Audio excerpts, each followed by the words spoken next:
नमस्कार, मैं हूं doctor Priyanka, consultant gynaecologist and laparoscopic surgeon, Delhi. और हमारे चैनल के इस अगले वीडियो में आप सभी का बहुत स्वागत है।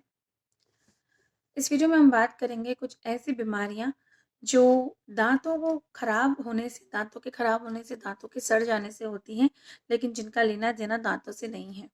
इसका मतलब है कि अगर हमारे टूथ में एक है, हमारे दांत में दर्द है, या हमारे गम्स में सूजन है, या ब्रशिंग करते वक्त हमारे टीथ में ब्लड आता है, या हमारे को बैड ब्रेथ यानी कि मुंह से बदबू आने की अगर समस्या है, और अगर उसे हम इग्नोर करते जाते हैं तो उससे ऐसी 7 डिजीजेस हो सकती हैं जिनको सुनकर आपके होश उड़ जाएंगे।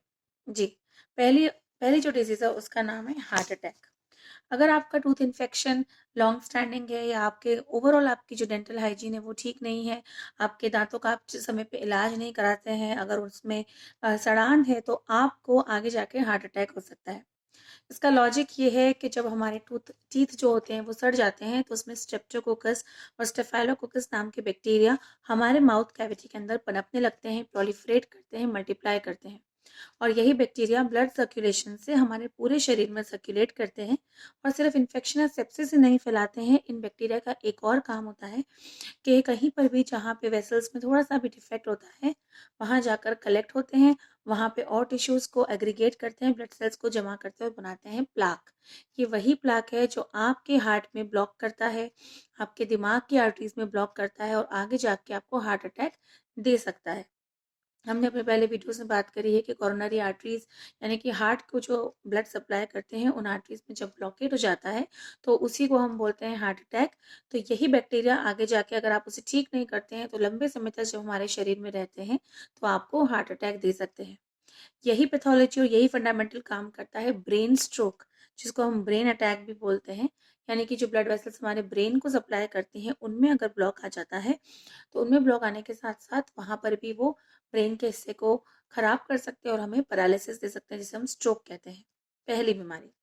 दूसरी बीमारी है रूमेटॉइड आर्थराइटिस। जैसे कि हमने बात की कि बैक्टीरिया सर्कुलेट करते हैं, उसी तरह से रूमेटॉइड आर्थराइटिस की जो बेसिक पैथोलॉजी है वो स्ट्रेप्टोकोकस बैक्टीरिया से ही जाती है। इसमें बताया जाता है कि कहीं कभी ना कभी हमारे शरीर में ऐसा स्ट्रेप्टोकोकल इन्फेक्शन होता है जो हैंडल नहीं करते, हम ठीक से ट्रीटमेंट नहीं देते हैं, तो हमारा शरीर कुछ अबनॉर्मल प्रोटीन्स इस बैक्टीरिया के अगेंस्ट सिंथेसाइज करता है। और यही प्रोटीन जब शरीर में जगह जगह जाके, स्पेशली जॉइंट्स में जाके, जोड़ों में जाकर डिपॉजिट होते हैं, तो उससे आपको बन जाता है गठिया, जिससे हम बोलते हैं रूमेटॉइड आर्थराइटिस। बड़ी खतरनाक बीमारी है, सिर्फ जॉइंट्स को अफेक्ट नहीं करती, आपकी आईज, आपके heart, lungs, skin, bone, kidney, सब कुछ को खराब कर देती है। जो रूमेटॉइड के पेशेंट्स हैं सिर्फ वही जानते हैं कि कितना सफ़र करते हैं। इसलिए अगर अपने दांतों को ठीक रखेंगे तो रूमेटॉइड आर्थराइटिस से बचने के आपके चांसेस ज़्यादा हैं। दो बीमारी। तीसरी है कैंसर। अगर हम अपने सड़ते हुए दांत को या टूथ को ठीक नहीं करते, अगर एक ऐसा रैग टूथ हमारे मुंह में है जिससे हमारे अ, अंदर के गाल को या टीथ को कंटिन्यूस इरिटेशन है, तो उससे माउथ का कैंसर हो जाता है। ये सब तो हमने सुना ही है। लेकिन माउथ की जो ओरल कैविटी की प्रॉपर हाइजीन और मेंटेनेंस अगर हम नहीं करते हैं, तो उससे ब्लड कैंसर, किडनी का कैंसर और पैनक्रियाज का कैंसर भी हो जाता है। बहुत से ऐसे केसेस और स्टडीज की गई जिसमें ये देखा गया कि आगे जाकर जिन पेशेंट्स को पैनक्रियाटिक कैंसर था, ब्लड कैंसर था, उसमें बहुत हद तक जिनको ओरल प्रॉब्लम्स थी और डेंटल इश्यूज थे, जिनको उन्होंने हैंडल नहीं किया, उनको ट्रीट नहीं किया, उनमें ये इंसिडेंस ज़्यादा था। 3। अब आती है नंबर 4 पर है प्रेगनेंसी की कॉम्प्लिकेशंस। बहुत कॉमन है और बहुत आसानी से समझ सकते हैं कि बैक्टीरिया अगर हमारे माउथ से पूरी बॉडी में सर्कुलेट करके किसी भी ऑर्गन तक जा रहे हैं, तो बहुत ही सोफिस्टिकेटेड और डेलिकेट ऑर्गन एक प्रेग्नेंट लेडी में होता है, यूट्रस और उसके अंदर का बेबी। तो अगर वो बैक्टीरिया ब्रीच करके आपके प्लेसेंटा को पार कर कर बेबी तक पहुंच जाते हैं, तो बेबी में इन्फेक्शन हो सकता है, और उसके साथ ही आपको हो सकता है प्री टर्म लेबर यानी कि समय से पूर्व प्रसव। समय से पूर्व प्रसव वेदना जो कि बहुत ही नुकसानदायक है बच्चे के लिए भी और माँ के लिए भी, और बच्चे की जान तक जा सकती है। इसलिए ये जो सर्कुलेटिंग बैक्टीरिया है उसे हमें, अगर माउथ से आ रहे हैं तो उन्हें ट्रीट करना चाहिए, नहीं तो प्रेगनेंसी में प्री टर्म लेबर की संभावना बहुत हद तक बढ़ जाती है। ये तो हुई 4 कॉम्प्लिकेशंस। 5वां है इनफर्टिलिटी।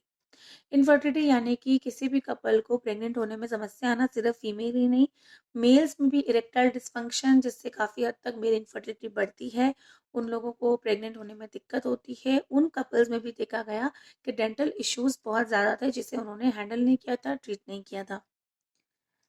6 नंबर पे है डिमेंशिया, यानी कि याददाश्त कम होना, भूल जाना। डिमेंशिया की एक और टाइप है जिसे हम पिछले वीडियोस में डिस्कस कर चुके हैं, जो कि है एल्जाइमर्स डिजीज। तो डिमेंशिया भी और एल्जाइमर्स भी दोनों का ही इंसिडेंस कॉमनली देखा गया और ज़्यादा देखा गया उन पेशेंट्स में जिनको डेंटल प्रॉब्लम्स थी, ओरल प्रॉब्लम्स थी, ओरल हाइजीन प्रॉपर नहीं थी और उन्होंने डेंटिस्ट को टाइम रहते नहीं दिखाया था। और सेवेंथ है क्रॉनिक किडनी डिजीज।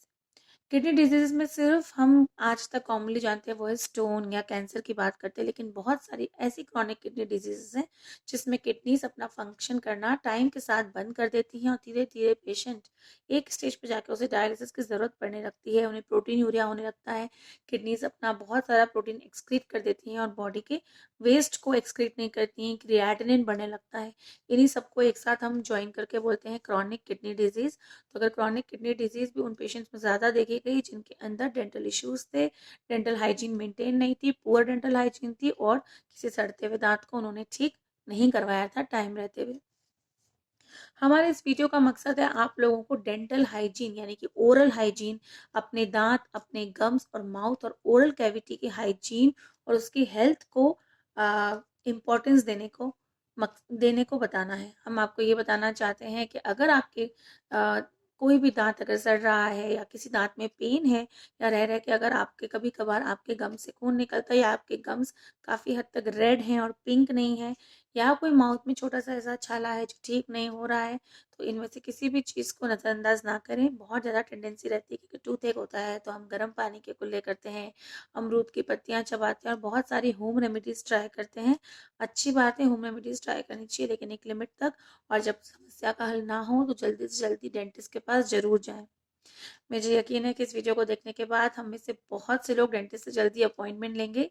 इस वीडियो में इतना ही। फिर से देखिएगा इस वीडियो को और समझने की कोशिश कीजिएगा कि क्या मैसेज हम इस वीडियो में देना चाह रहे हैं, कितनी इम्पोर्टेंट है ओरल और डेंटल हाइजीन। हमारे वीडियोस अगर पसंद आ रहे हैं तो उन्हें लाइक और शेयर ज़रूर कीजिए, उन पे कमेंट भी ज़रूर कीजिए। अगर कुछ क्वेरीज हैं आपको हेल्थ रिलेटेड तो कमेंट्स में डालिए, उन्हें आंसर करने की पूरी कोशिश की जाएगी। इस वीडियो में इतना ही। अगले हफ्ते फिर मिलेंगे एक और वीडियो के साथ, एक रेयर इन्फॉर्मेशन के साथ जो आपकी ज़िंदगी को आपको बेटर बनाने में मदद करेगी। नमस्कार।